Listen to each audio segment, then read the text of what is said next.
What is up, everyone? Welcome back to another episode of our Kings related podcast, wherever you may be.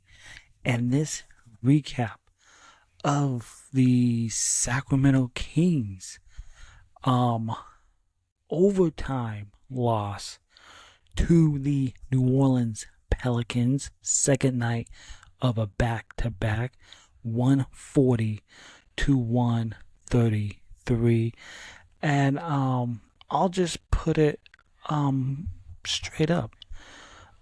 This is a awful, inexcusable loss for the Sacramento Kings. Because in a Western Conference, in a play-in race that is very congested, the Kings need every game they can get right now. And they just lost to a Pelicans team that had lost 10 games in a row entering tonight. The same Pelicans team that you beat last night. And then tonight, no Zion, no DeJounte Murray, no Herb Jones, and the New Orleans Pelicans scored 140 points. And to make things even worse, it took 5 extra minutes in overtime for CJ McCollum to torture us Kings fans, to punish every time. Any time that we play CJ McCollum, whatever team he's on, he goes off. Last night, CJ McCollum did not have a great night.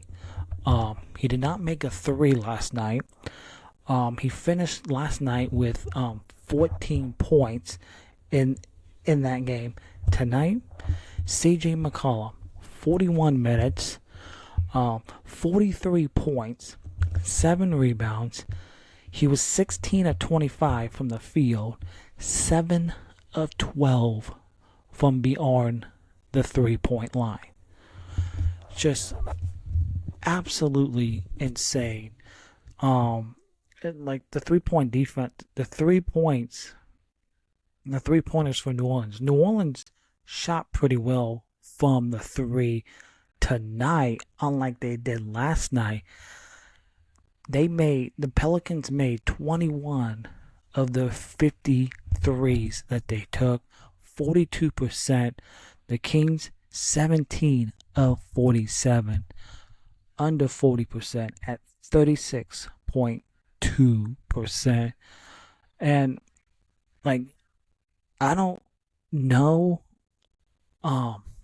how that game got into overtime, because that was an ugly game.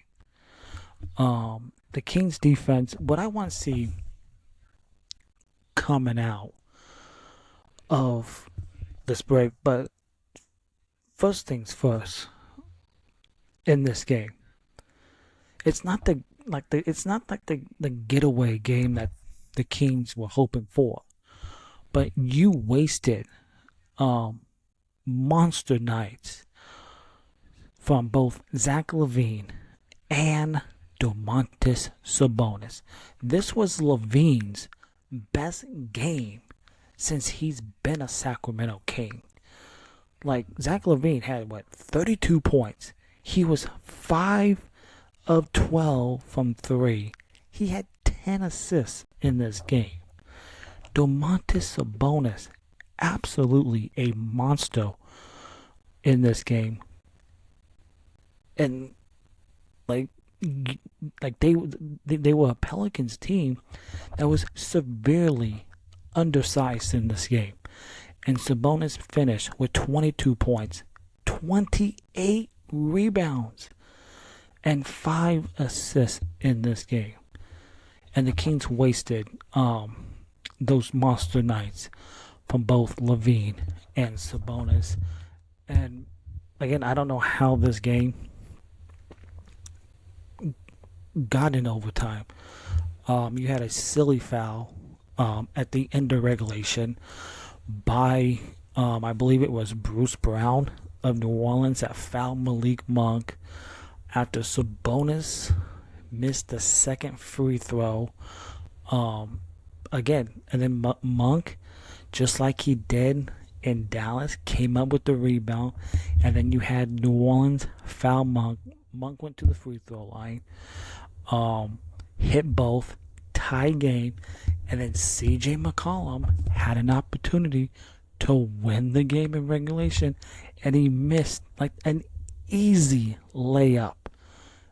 Like, I don't know how he missed it, but 5 extra minutes. And if you look at that overtime session, most of that overtime, 13 points from in that overtime, most of those points were from CJ McCollum in that overtime. And we talked about CJ McCollum, 43 points in this game. 21 of those points came in that third quarter. The New Orleans Pelicans in that third had 38 points, and CJ had 21 of those. So that's the quarter that the Kings, in my opinion, lost this game. The defense was not great tonight. The late game execution down the stretch, not great. I thought, especially in that overtime session, just a lot of the ball just sticking to one side, not enough ball movement. I thought it happened in the fourth quarter as well. The ball got stagnant, no movement, and we're on a night that Zach LaVine had his best game in a Kings uniform. Where was he down the stretch? Because he was cooking in this game. So just poor execution by the Sacramento Kings. And it feels like, I don't want to get on DeMar DeRozan, but it seems like DeMar DeRozan loses as many games as he wins in the clutch. Especially there in that, it really showed in that overtime. Too many bad shots, no ball movement, and no defense. And the New Orleans Pelicans, you want to know something? Just looking here at the box score. This was the tell of the game. The New Orleans Pelicans in this game had 34 free throws in this game. The Kings, 21 free throws. So a little disparaging there at with the free throws in this game. Just absolutely incredible. But the Kings did dominate on the boards in this game, 58-45, and largely thanks to Domantas Sabonis in this game. But it's like I just a lot of low IQ basketball there down the stretch by this Kings team. Like, you had the Zach LaVine breakout game, and you knew it was coming, and it's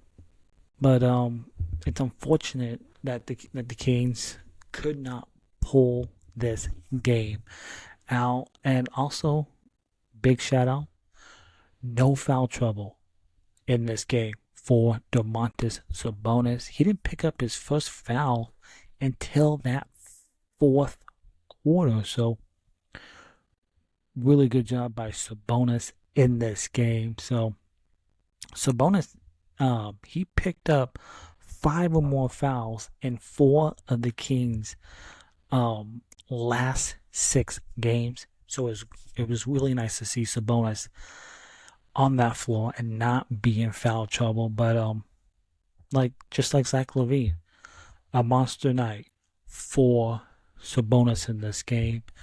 Keegan Murray was better in this game, and he was part of the plan.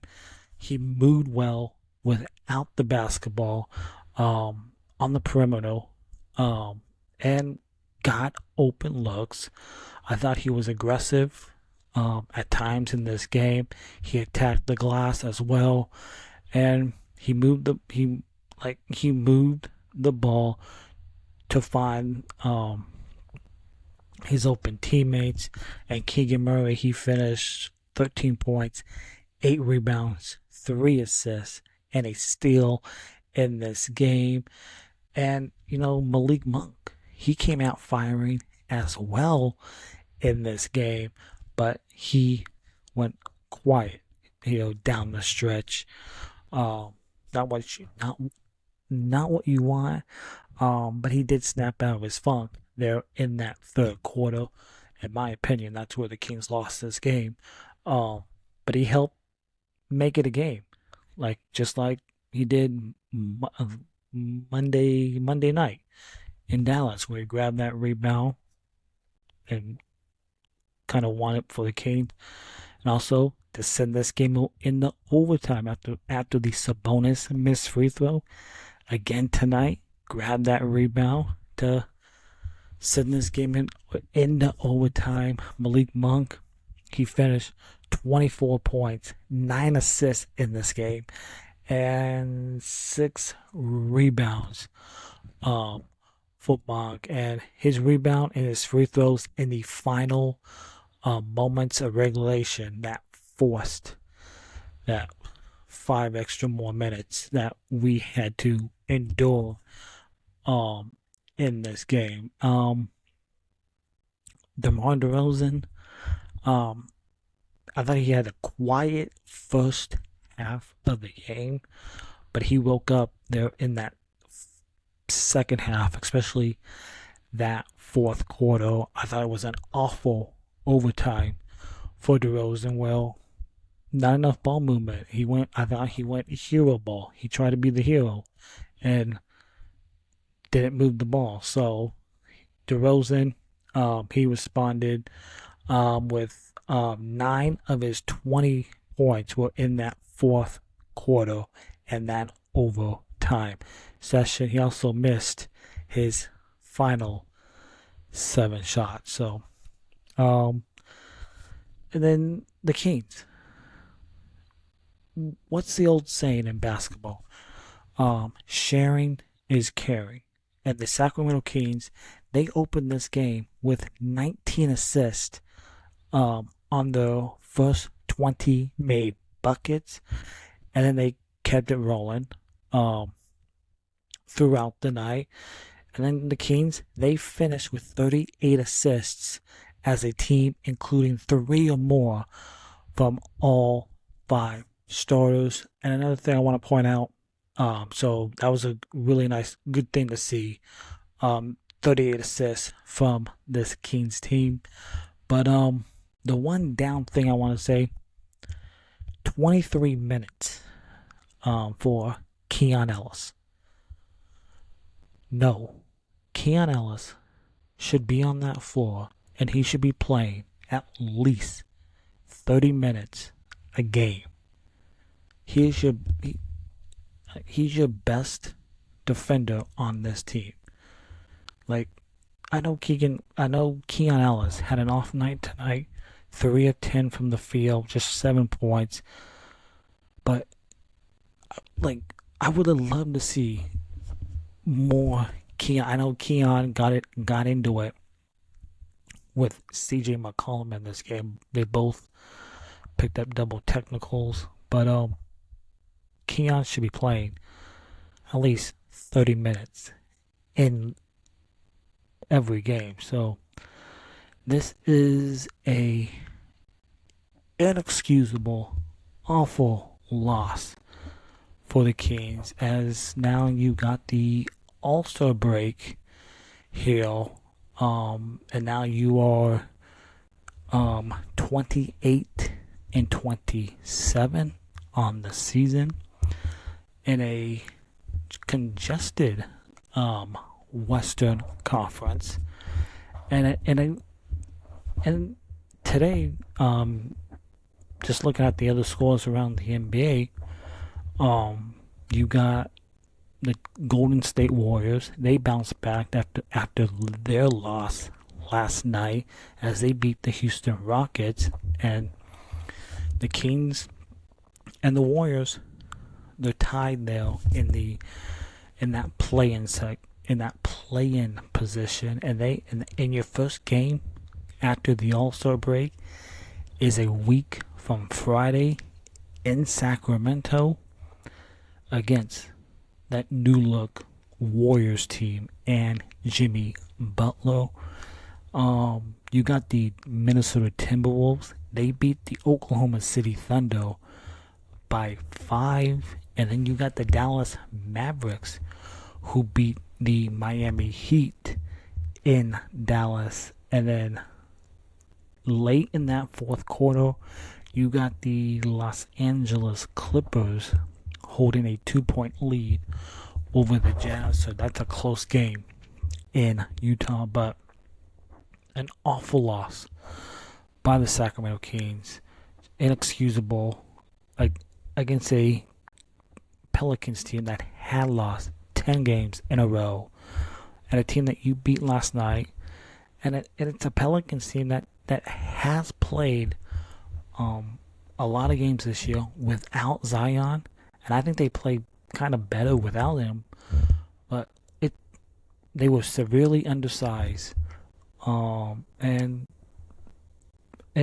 you need every game you can get in this Western Conference. So Kings are now 2 games over 500. No, 1 game. The Kings have not been 3 games over 500 all season. You had an opportunity to get somewhere you haven't been before. And 10 of the last 12 games for the Kings have been on the road, and in those 12 games, the Kings are 5 and 7 in those games. You had a chance to be 6 and 6 in those 12 games, but you are 5 and 7 in those 12 games. And what I want to see here out of the All-Star break, and Doug Christie talked about this before they'll get together on Wednesday, have a little practice on Thursday. Your opportunity here, your first real practice time with the new guys since you made these trades at the deadline. So this is your first real practice time. What I want to see from this Kings team out of the All-Star break, just better defense. You gave up 140 points to this Pelicans team that had no Zion, no DeJounte Murray, no Herb Jones, and you gave up 140 points. Inexcusable. And CJ McCollum is first team All Kings killer. He really is. And he really hasn't forgiven the Kings for passing on him in the NBA draft. So Kings fall in overtime down in New Orleans to the New Orleans Pelicans, 140-133. Kings, not the getaway game they were hoping for. Enjoy the much needed All-Star break. Kings back in action a week from Friday at home at the Golden One Center against the Golden State Warriors, who you are 2-0 against this season. But this is a different Warriors team. You got Jimmy Butler on this team now. It's going to be much different. So we'll see what Kings team we get in this stretch run, because you got it's less than 30 games left in this season, and you are in that play-in race in the Western Conference, and just, taking a look at the NBA standings real quick. And the Sacramento Kings, with this loss, one game over 500, tied with Golden State. You are ninth in the Western Conference, and if it started today, the Kings would be in that play-in. It would be a rematch of last season's play-in game between the Kings and Golden State. So it's going to be a tough stretch. And losing games like this, you can't. You got to beat the teams you're supposed to beat. You can't be losing to teams like this. So enjoy the All-Star break. And the practice you'll get Wednesday and Thursday. So Kings fall. They are 28-27 on the season. And the All-Star breaks here.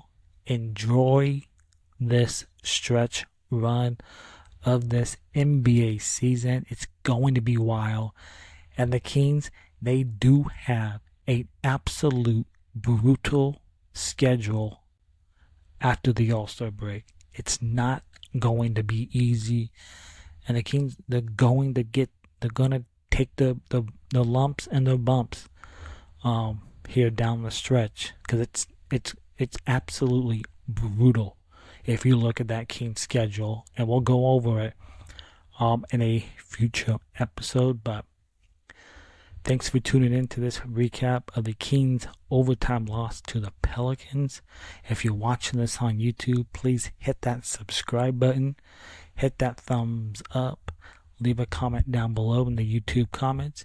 If you're listening on your preferred audio platform, Apple, Spotify, please hit that follow button, rate 5 stars, leave a nice little review, be much appreciated. And we're also available wherever else you get your favorite podcasts. Kings lose. All-Star break is here. Thank God. We all need it. The players need it. And us, the fans, we need it after this first half of the season that the Kings have had and we have been put through. So we're back at it next Friday following Kings and Warriors. So go Kings, and we'll see you a week from Friday. Thank you.